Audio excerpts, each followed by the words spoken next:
Hello, everyone, and welcome to another episode of the Professionals Pulse.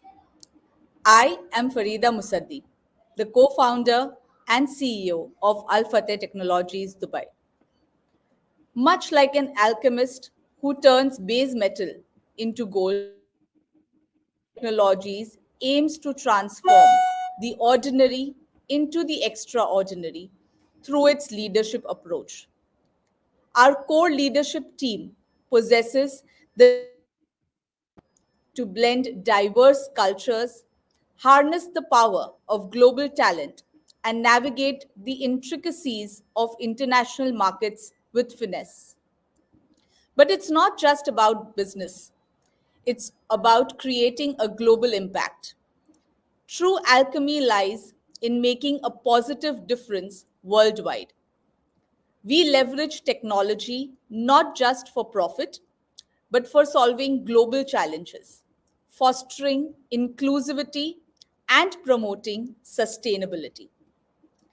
Today, we embark on a journey of global proportions as we delve into the captivating world of global leadership alchemy, transforming success across borders. In an era defined by unprecedented connectivity and interdependence, the art of leadership has evolved into an intricate blend of skills, cultural sensitivity, and visionary thinking. Join us as we explore the power of global leadership, uncovering the secrets of forging success on a global scale. From transcending geographical boundaries to embracing diverse perspectives, this episode promises to inspire and equip you with the knowledge and insights to become a truly impactful global leader. And joining us today to share his valuable insights is Dr. Arun Sachar. Dr. Arun Sachar is an accomplished professional with a diverse educational background, extensive experience, and a passion for helping individuals and organizations succeed. He holds a PhD in organization development and has completed two post graduations in public administration and management from prestigious NAC accredited central and state universities. With an impressive career spanning 34 years, has held senior management positions such as director, dean, and group director at top educational institutions in India, including Amity, SRM, GD Goenka, LPU, and Baba Institutes. He has also held senior managerial roles at renowned multinational corporations like Glaxo and Ranbaxy. Dr. Sachar's expertise extends to international engagements, where he has served as a visiting professor and advisor at universities worldwide, including the Anglia Ruskin University in the UK, Leeds Metropolitan University in UK, NY Poly New York University in the US, AGBS in Singapore, and Amity University in Dubai. Currently, Dr. Sachar serves as the director of Sachar Consultants, where he provides management consultancy, organizational development, and leadership development solutions to a wide range of industries, startups, and academic institutions. His vast expertise, experience, and commitment to helping others realize their goals makes him a valuable asset in the field of education, industry, and organizational development. He also has various awards and accolades to his credit, including the Best Teacher and Educator Award in 2014 by National Foundation for Entrepreneurship and Development, Coimbatore, and the award for Prominent Citizen Contributing in Society Development Bhopal, which was conferred upon him by the Governor Dr. Balram Jhakar. He has been a keynote speaker at more than 100 national and international conferences, workshops, and at various industry platforms, which includes speaker amongst top leaders of the world at Institute of Leadership and Development UK in 2020. He also has written and published many books, and the recent one being Step Up Intelligencies to Improve Quality of Life. Dr. Arun, I think I can go on and on about your achievements and your accolades. It's so wonderful to have you on our show. Thank you, Frida.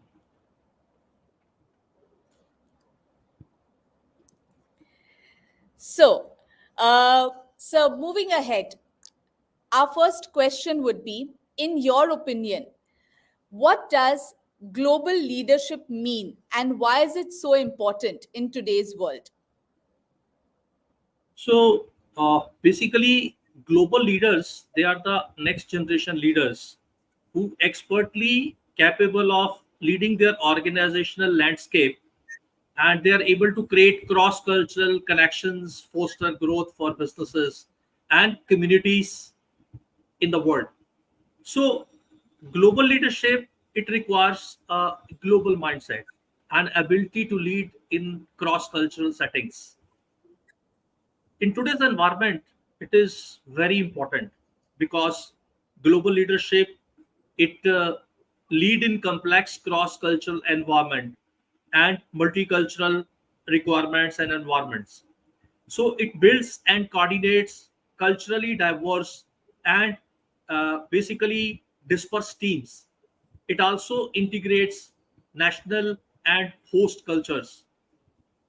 Apart from this, it leverages cultural diversity and reduces cross cultural inefficiency, achieving sustainable growth, profitability, contributing to people's overall well being, and solving various difficulties of being flexible and adaptable in the global footprints.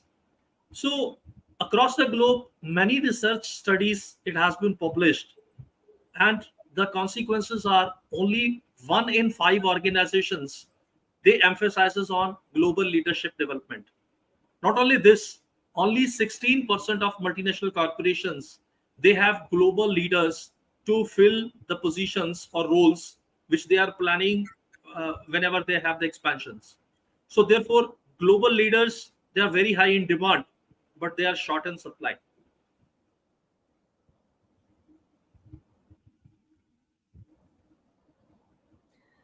That's true.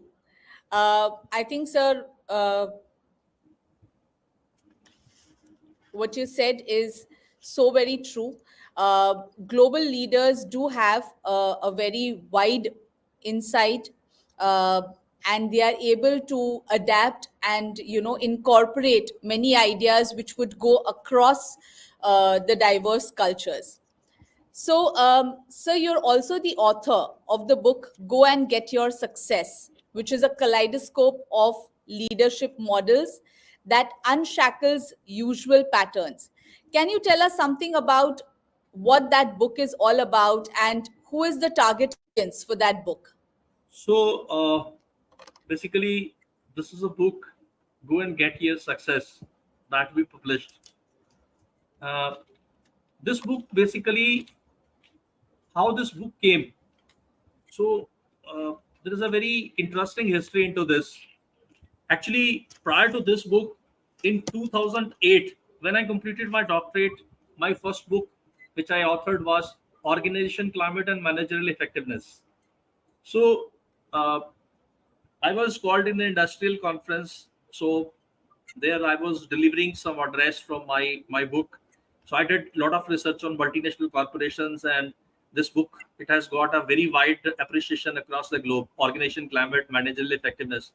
So in that conference, I met Raj Gupta.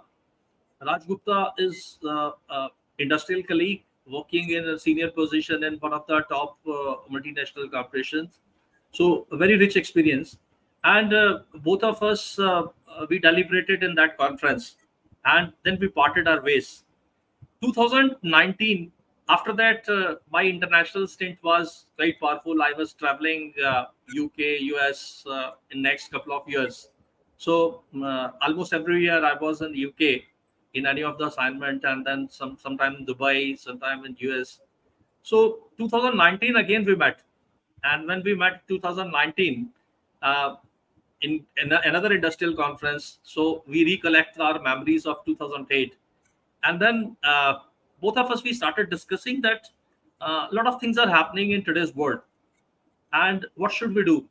So both of us we thought that we should pen down our experiences together, collaborate on a project, and write something on leadership. And then uh, deliberations happened, and we started thinking on that what to write in leadership. There are plenty of books available on leadership. So most of the researchers and developmental psychologists across the globe, they have conducted many research, clinical experiments to actually experience work on the basic essence of leadership. So they are able to explain on leadership philosophies, management styles, basic personalities. But what both of us we believe was, by imitating style of any leader, people cannot gain anything. So you can learn couple of things, but if you are imitating, so you are not able to get guarantee of success.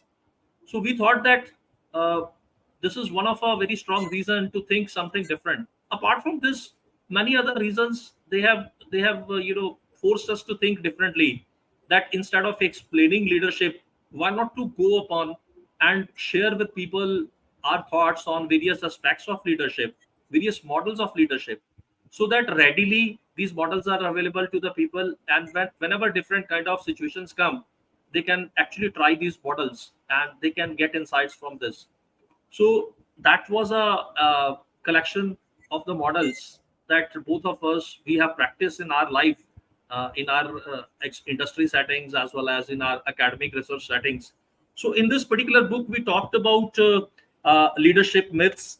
We talk about thinking beyond obvious. We talk about building of new age leadership competencies. We talk about motivation. We talk about leadership excellence. We talk about synergies. We talk about leadership value clusters. Then we talk about change, that how in leadership the change aspects are very, very important. And uh, about other aspect that who are the people who can get benefit from this kind of a book. So I would say that every individual, every person, every manager, every youngster who would like to actually work on leadership and might like to work on the depth and breadth of honing the leadership skills, this book is quite useful for that. Apart from this, entrepreneurs who want to build excellence in their organization, so honing their leadership skills and understanding the depth of leadership, this book is quite useful. And I feel that even organization heads who want that most of their managers should practice leadership in the various settings, so this book is quite useful for them also. So I personally feel that this book it provides a lot of insights to the people. And in today's setting, if all the youngsters they really want to practice the global leadership, they want to actually learn the depth and various aspects of leadership, they can go and refer some of the models from this book, and then they can definitely learn whatever they want. Okay, I think I haven't read that book yet, sir. But after this, after hearing this, I am definitely going to get that book and read it for sure, sir. The book is really available on Amazon. Yes, sir, definitely. I'll order that. So, moving ahead, sir, according to you, how important is cultural intelligence in global leadership? And can you share some personal experiences that you have come across where you feel that this cultural intelligence, played a very significant role in your leadership journey as well? Yeah, ma'am. Basically, what we talk about today is, as you know, culture is basically the beliefs, the behavioral norms, the traditions, the arts, the customs, and habits that a group of people they have in given geographical area. So the CQ or cultural intelligence, basically it is a key skill and understanding that how cultural context impacts each team member and help people become better leader. So cultural intelligence, CQ, is having four main elements. The first element is Okay. CQ drive. The second element is CQ knowledge. Third element is CQ strategy. And fourth element is CQ action. Now, this cultural intelligence drive Okay. is what? This is a person's confidence in their ability to function effectively in diverse cultural situations. Same way, CQ knowledge is basically encompassing of a person's understanding of the similarities, uh, basically, and difference between the cultures. And CQ strategy, it includes how a person understand and processes experiences that are culturally different from their own. And the CQ action, it comprises of person's ability to adopt their verbal and non-verbal behavior to match different cultures. Not only this, the cultural intelligence is also having four dimensions that significantly having a very strong impact on global leadership. And these dimensions includes Correct. motivational CQ, cognitive CQ, metacognitive CQ, and behavioral CQ. So you might be Yes. thinking on this, and our latest book where we talk about the various intelligences, we were talking about all these aspects, that how these aspects they help quality of life and honing your various leadership characters. So technically, motivational CQ is the ability to direct people in different settings, like a cross-cultural environment. How to motivate people? It is a very big question mark in front of people, because every culture, the motivation things for people it differs. Then cognitive CQ, we say the ability to recognize and understand different cultures and then adapt your own behavior and approach accordingly. Further, in metacognitive CQ, we talk about mental capability to achieve and evaluate cultural knowledge. And in behavioral CQ, we talk about capability to exhibit appropriate verbal and non-verbal actions, and then interfering with people from different cultures. Now, this is how the understanding of Okay. cultural intelligence goes. Now, coming to my experience, that I have a lot of very sweet memories on this. I was about to uh, work on a project for a Japanese multinational company. So the HR manager called me and Mm-hmm. he said that please design a training program for us. He explained me a lot of things, and I said that I'll come back to you after 2 days. And he told me, I asked them what are the kind of people available. So he told me that we are having diverse set of people available, so different categories of managers.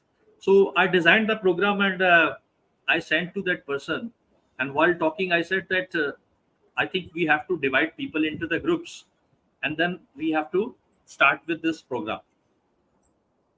That HR manager, he thought very differently. He said, you deliver the program. I was knowing Japanese values and culture, so it was a Japanese organization.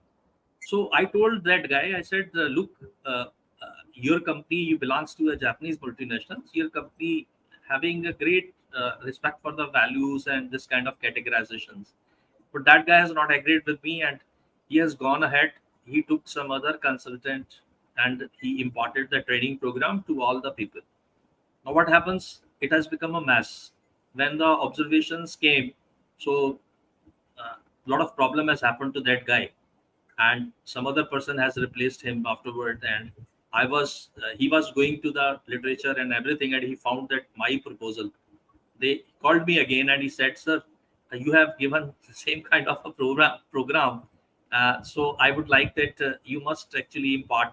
Then I have gone and I imparted the program into different setting, different T group. Now that is importance of culture, right?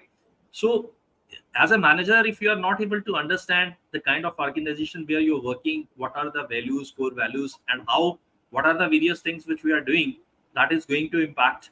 So a lot of question marks are being hanged on this. I have another memory, very sweet memory. It was in the year 2008 when Ratan Tata from India, Tata, they have taken over Land Rover and Jaguar. So Land Rover and Jaguar, when they have taken over at that time, there was some strike that has happened in Land Rover Jaguar. And I just came to know that the strike is happening just because most of the British workers, they feel their jobs are unsecure since it has been taken over by India, and the management will change and all. So I was just thinking this, and opportunity of my visit to UK has come. So um, next couple of months I was in UK, and another opportunity came that a group of our students were there, and I organized their visit into Land Rover and Jaguar. And I was in Land Rover and Jaguar sitting with all the people there, and I myself conducted survey there, and I found that Ratan Tata, that the behind the person behind all this uh, event was, he was very intelligently, he assured all those British people that your jobs are secure and you will get all kind of environment. It's not that we are going to put our culture here. So the way you are functioning, all the way you can function. So he has brought change very slowly into that organization, and I was very happy to see the workers. They were very happy they got the increment after 4 or 5 years. So these two things, I would say that they clearly demarcates that how cultural intelligence is important in today's global settings. Okay, so I think, so when I'm hearing you, it actually feels that there is so much of study and so much of science that goes into being a true leader. It's not something that comes that easily. A lot of research work, and of course, with you, it's 34 years of experience that's talking. So definitely, you, what I also get to know, because even I'm in a leadership role. Yeah, So there are so many things that you can imbibe and you can learn and you can apply when you are dealing with your the people who are working for you or your team members, to bring out the best in each one of them. of course.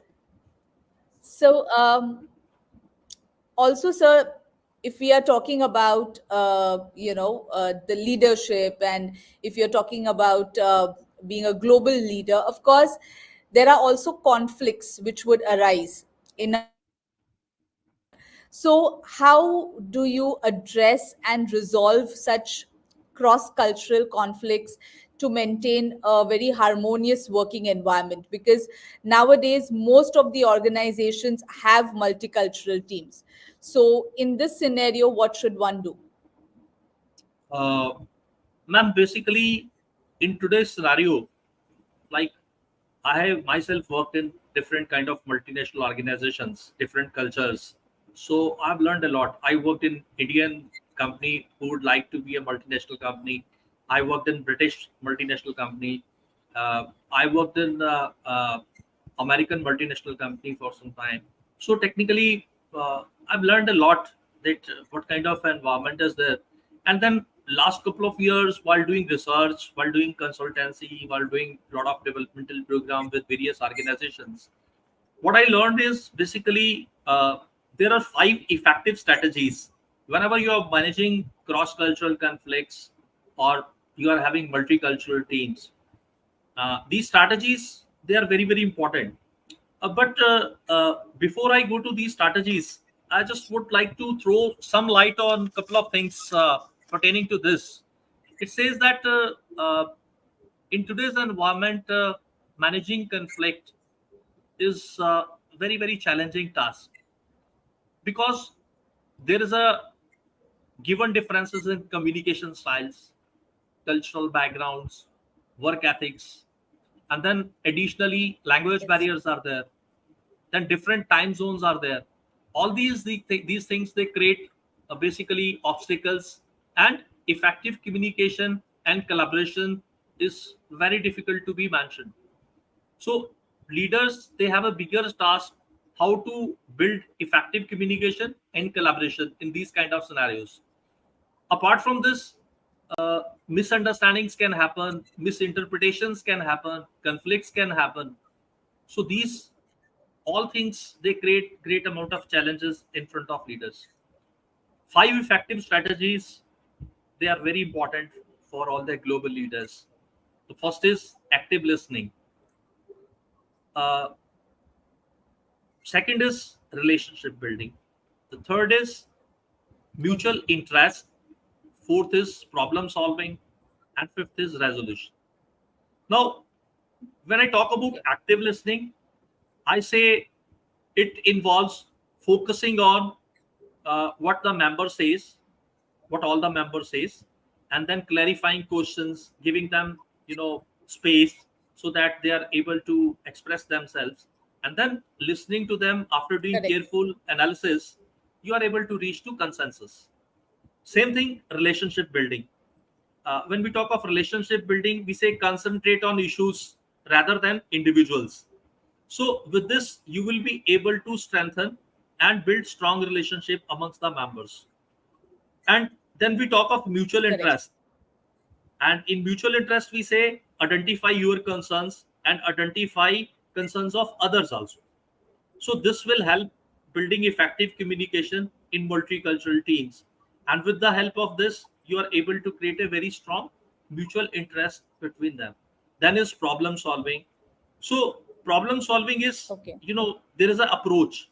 Again, these approaches, they differ from cross-cultural settings. So there is a straightforward approach, right? In certain settings, you can use that. There, but certain settings, certain cross-cultural environment, you cannot use. Yes. So as a manager, you have to be intelligent enough to see that whether you have to use a straight approach or you have to use an indirect approach, right? Or so this is how you are able to establish, a rapport with your team members, and you are able to help them and resolve various conflicts. And then resolution, again, resolution says basically a point of ethics or point of values that we are able to build consensus upon, and then working upon that. I think these are the few things by virtue of that we can definitely address and resolve cross culture conflicts in multinational teams. I think what you said, I I completely agree. The first point that you said, active listening, the Yeah. most important point, across everywhere. Yes, you have to be a good listener in order to then work and resolve the conflict. Uh, Going ahead, sir, in what ways has technology influenced or transformed global leadership practices, and what role does it play in facilitating success across borders? Ma'am, today, the moment we talk about technology, technology is having a very strong say on global leadership. Like I would just share with Yes. you that if I talk uh, 20 years, 15 years back, back of the line, so we were practicing human resource in organizations. So we were having different kind of managers. For wages, we were having compensation manager. For engagement, we were having different kind of manager. For training and development, we were having T&D manager. And then recruitment, we were having a different recruitment manager. So large amount of people we were recruiting into the various roles. But with technology come in, Yes. with HRIS come in, a lot of roles have been eliminated. Yeah, they are integrated into each other. Now organizations, middle level organizations, they are able to manage with one or two people only. Earlier they were able to not able to manage with one or two people, because now with HRIS functions and all, you are outsourcing all these compensation aspects, all these various aspects of managing labor aspect to the various other organizations and all. So large amount of companies, they are able to manage on these systems. So technically, what I would say is that various aspects of technology that has created a very strong influence on global leadership. It includes uh, providing employees with flexibility. That's the first thing. So working across geographical boundaries, and executing various tasks. Now that is very very important part today. Like you see, our after COVID, the way geographically differently companies, they have allowed their employees to work from homes. People, I know my nephew, he was studying in Canada. So when this thing has happened, the universities, they allowed them to go back. He came back to India and he was taking his classes in India itself. Now the same thing has happened with large amount of Correct. organizations too. So providing employee with flexibility was one important point. Another is the capacity to manage in real time anywhere. So today you have a lot of leverages available with you. You have video conferencing, you have Google Hangouts, you have GoToMeeting, you have Skype. Yes. With the help of that, you can schedule meetings anywhere. So the managers, they have a lot of liberty. So that is a great help by the technology. And with the help of this also, a global leadership is prospering and progressing. Not only this, another aspect is cost saving. With the help of technology, like a lot of functions were being integrated into, and you were able to save the cost of those functions. Efficiencies has also been increased into the scene. And not only this, some more overcoming linguistic barriers and obstacles. That has also been possible with the leverage of the technology. If you see our Indian PM, Narendra Modi ji, wheresoever he goes, whether he goes to America, whether he goes to England, or whether he goes to any other place, he always gives his speech in Hindi, the mother language, right? And all the people there, with the help of technology, they are able to understand what he's talking. Now that is a leverage of technology today, that has given freeness to the people, that in any language they can talk about, right? In their own language they can talk and express their ideas with great ease. So language as a barrier has been eliminated by the technology. And last but not the Correct. least, I talk about management automation.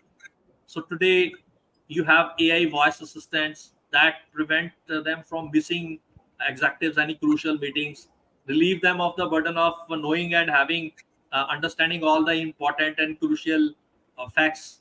So all those things that can be delegated to the AI voice assistants. So more task executives they can complete in fewer time. So I would say thanks to automation and thanks to technology. True. Since I am from the technology background, so definitely I had to ask this, because Yeah. everywhere that we go, technology goes hand in hand today. And I completely agree with you that technology has given people the freedom of speech. I mean, they can speak in any language that they want, without restricting to any particular global language. So that's so amazing. Uh, Also, sir, how do global leaders handle the crisis situation that have cross-border impact?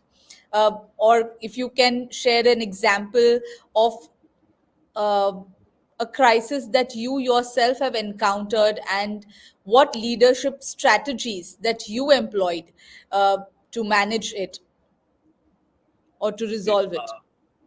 Ma'am, basically, I always feel that I have seen variety of situations. So, as a member of the team, or as an individual working in that organization, seeing the seniors how they were able to solve the crisis, or sometime as a part of the team, or sometime as a leader acting on these kind of scenarios, uh, I have always pinned down certain things. It says that the most important thing in this kind of scenario is taking personal ownership in crisis. That's the most important thing. Even many challenges and factors, they lie outside your control. Still, as a leader, you have to align yourself, put very strong team focus, Correct. establish new metrics, and monitor performance, create a culture of accountability. And if you are able to work on crux of all these things, you will find that you can definitely handle any kind of a crisis situation. Now, what is a crisis? Anything which is not being managed in a due course of time, right? It becomes a crisis, right? So when it becomes a crisis, it Correct. requires out of bound approach. So out of bound approach can come only if you are able to think on establishing new metrics, right? If you are thinking with the old metrics, you may not be able to solve that. So this new metrics approach, performance monitoring approach, cultural, creating a culture of accountability approach, team focus, alignment, all these things can help in solving any kind of crisis in any given settings. In one of my book, I always say, organization never fails, strategy never fails. It is a manager who fails, right? So we say strategy is bad, we say organization is failed. But if you do a postmortem across the globe, you will always find it is a person behind who has actually accountable for failing that organization, failing that strategy. So therefore, strategy never fails. It is perception, the mindset, actually that helps in succeeding the strategy as well as failing of this. Now, when I go back and I see the history, I always remember some of the crisis situations that we were having. uh, I'll just talk of one or two crisis situations. That's the kind of crisis situation, so that people are able to understand. Uh, so, in a pharmaceutical company, we were having recruitment of the youngsters, the field manager team. Most of the time in India, we were having all of them are science graduates. So the training used to Okay. happen. There used to be a medical professional of maybe MD background. So they created all the training content for the pharmaceutical companies, and they used to train all those people with the science background, BSc background or B Pharma background. Uh, the company suddenly started operations in China. So when the company started operations in China, long time back I'm talking. So even at that time, the condition for China was that you want to have a sales representative, you need to have a minimum doctor, MBBS doctor. So the company was forced to Okay. recruit MBBS doctors. Now the next challenge was at their facility, training people. So that person was called, all those people were called. So the training manager was having a bigger challenge. So to the science graduate, whatever he was talking, they were not asking more questions, right? So he was very highly qualified for all of them. But to the doctor, he was a colleague. So they were asking each and every contrary questions. So a lot of different difficult situations came up. Ultimately, company was forced to think that how to solve this situation. So they have created a different framework for all of them. They provided them additional facilities, right? So provided them additional inputs, and they were able to solve this kind of a crisis of training those people. This was one instance.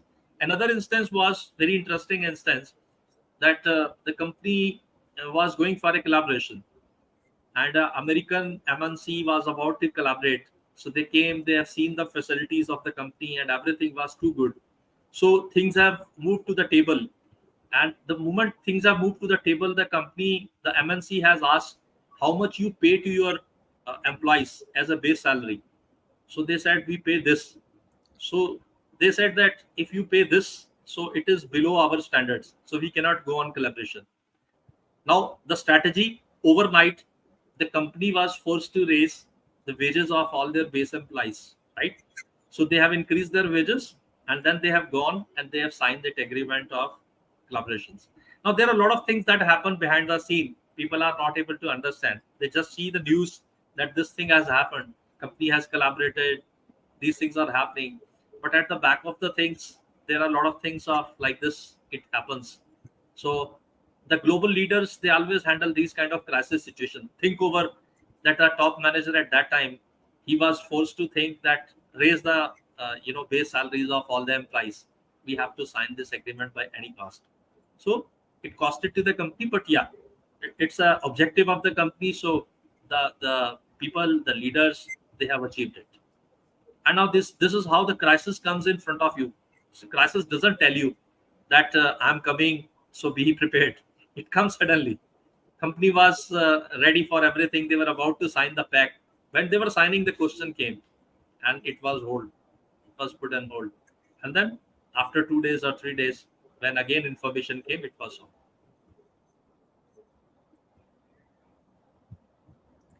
So Okay. So, yes, ma'am. yes, sir. Lastly, uh, what advice, Dr. Arun, would you like to give to emerging leaders who aspire to excel in a global leadership role? Ma'am, basically, most important thing I say is learn from the leaders, but do not imitate or try to copy the style of any individual, because you cannot replicate success by imitating others. You can replicate success by learning from the experience of others and then using that in your own Correct. settings. I've seen plenty of situations like where, as a consultant, my role has come into the picture, right? Where they have hired some top organizations, and they were not able to find good amount of results because those top organizations, when they were providing consulting, they were not able to integrate into their basics. They have told their value system, they have implemented their value system, and when I was roped into that kind of a setting, I aligned all of those things and I tried to help them while delivering the kind of values which they wanted. So I feel that the first thing is learning from the leaders, but do not imitating or trying to copy the styles of them. The second thing is, I say, whenever you are organizing your peers, lead equals. Never keep demarcation between senior and juniors. Now that's a very important tool which I always like to share with people. So whenever you are working in organizing peers, lead from equals. Whenever you are working in Correct. organizations in crisis, turn every crisis and danger into an opportunity. Whenever you are working in organization in any kind of change settings, transform the culture. Whenever you are working in national cultures, you are working on expansion, you are working on international context, then always lead in global environment from a cross cultural perspective. I have been a very strong advocate of learning cross cultures. I myself has been teaching this subject, cross cultural management. So I also learned a lot while teaching that subject about various cultures. And I whenever wheresoever I have gone, I found that all those things were quite useful, like non-verbal, verbal communications, low context cultures, high context cultures. So all these things are very important. Not only this, the youngsters, if they really want to become a global managers, they have to lead multicultural teams with cultural intelligence, and then they have to actually provide a culture of respect that can be a good fit to the organization settings, Correct. to all their subordinates, and they have to adopt their own behaviors as per the different cultures, and then shared goals, implementing shared values, and build trust in their teams. Another one, managing the tension between global versus uh, traditional local approaches. That is another one. So uh, 2020, one of my work was published in Peter Drucker Forum Special Report. So I challenge Western leadership models. So there I talk about that Western leadership models, they have lost their charm. And I requested the global fraternity to think differently.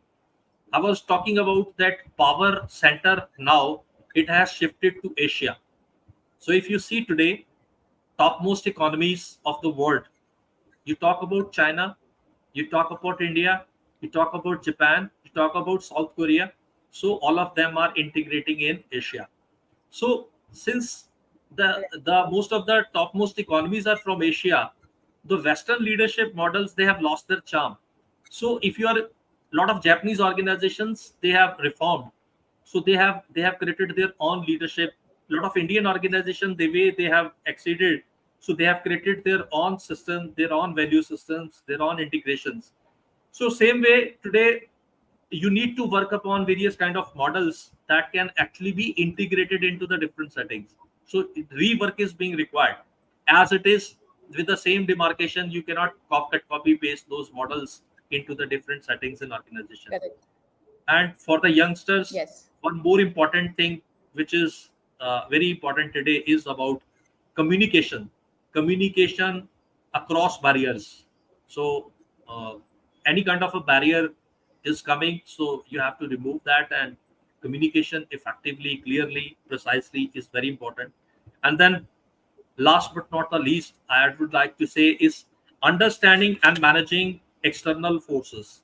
Now, that's again a very, very important thing today's world that one need to think upon. So, I think these are the few things I'd like to advocate and like to share with the youngsters. Thank you so much, Dr. Arun, for sharing all of these amazing insights. Uh, Everybody who's heard us and who's also going to hear this podcast even after, as I said even before, there is so much to learn. Leadership is something that it's a journey that has to be developed, and it's, I think it's an ongoing journey. You keep learning, you keep hearing from experts like you, and you keep improvising day in and day out. Today, as we have cross cultural teams, you have people from diverse backgrounds who are joining in.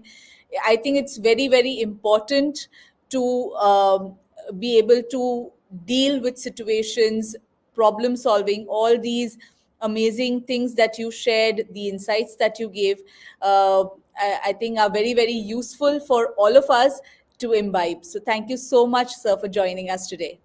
Ma'am, I still remember a couple of years back, I was in Dubai. So when I was in Dubai, at that time, conducted a training program for some of the corporates. So many corporates they came in that training program and we chatted upon and we discussed about.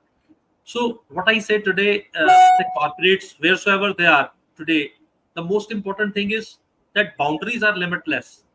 you know Earlier used to think that if we want to incorporate experts, we should see that there should be a person from in and around us. Now it's not. Now the whole world is open to you. So you want to hire an Correct. expert. You suppose you want to operate in India or you want to operate in any other part of Asia. So you want to hire an expert, you should always hire an expert from Asia, because the kind of cultural intelligence he is having may not be person who in your turf is having the same kind of understanding. So that's the kind of thing which people Correct. need to learn upon. That's so right, sir. I completely agree with you on that. So, once again, everyone, thank you so much for joining us on this enlightening journey into the world of global leadership alchemy. We hope you've gained valuable insights and inspiration to help you navigate the complexities of leadership in your interconnected world. Remember, the alchemy of leadership is an ongoing process. And with the right mindset and tools, you can continue to transform success across borders. Stay curious, stay open minded, and keep leading with purpose. Until next time, wishing you success and impact on the global scale. Thank you so much, everyone. Thank you, Dr. Thank you, Arun. ma'am. Thank you, everyone.